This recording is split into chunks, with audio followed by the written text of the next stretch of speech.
सज्जन कुमार झा मिथिला निवासी अहाँ तमाम लोकनिसँ आग्रह करब जे 15 मार्च से मिथिला राज्य के लेल पदयात्रा शुरू है, एहिमे भाग लिअ। ओहि पर हम किछु लिखलहुँ यऽ, ओ सुनू।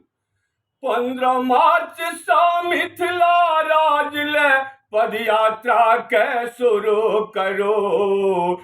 70 दिनक पदयात्रा में राज लिया से हाल करो। 15 मार्च से मिथिला राज्य ले देश बढ़लिए, मिथिला जन सा सरकार भूलिए अपने तन सा। लालू नीतीश के तानाशाही, लालू नीतीश के तानाशाही, मिथिला जन के भेल तबाही, मिथिला जन के देल तबाही। कते साहब हम दी बलिहारी, जाति पात सा ऊपर उठ के मिथिला लेल विचारो।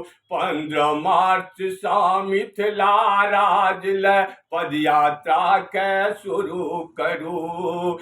गाँव गाँव सा शान देखाबू, मिथिला के पहचान बताबू। जनक नंदनी राह देखैया, जनक नंदनी राह देखैया, संविधान में ठाम खोजैया।